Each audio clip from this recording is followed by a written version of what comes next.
ఈ కాఫీ టీల వ్యసనానికి బానిసైపోతూ ఉన్నారు. మరి ఈ కాఫీ టీల్లో ఏముంటాయి, అసలు నైట్ ఎందుకు తాగకూడదో మీకు లాంటి వారికి తెలిస్తే కనీసం కొంతమంది అన్నా మార్పులు తెచ్చుకుంటారని ప్రయత్నం చేయబోతున్నాం. ఒక కప్పు కాఫీలో 150 మిల్లీగ్రాముల కెఫిన్ అనే మందు ఉంటుంది. అదే ఒక కప్పు టీ తాగితే అందులో 150 మిల్లీగ్రాముల థియన్ అనే మందు ఉంటుంది.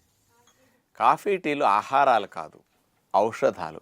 ఆ కాఫీ పొడి టీ పొడిలో కలిపిన పాలు మాత్రం ఆహారమే, కానీ ఈ రెండు మాత్రం మెడిసిన్స్ అన్నమాట. కాఫీలో టీలో ఉండే ఈ రెండు స్టిమ్యులెంట్స్ మన శరీరంలో నరాల వ్యవస్థని, కణాలని ఇవన్నీ ఉద్రేకపరుస్తాయి అన్నమాట.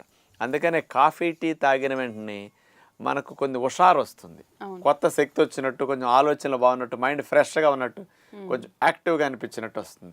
దేనివల్ల వచ్చిందంటే స్టిమ్యులేషన్. ఈ స్టిమ్యులేషన్ మీకు ఎట్లా చెప్పొచ్చు అంటే,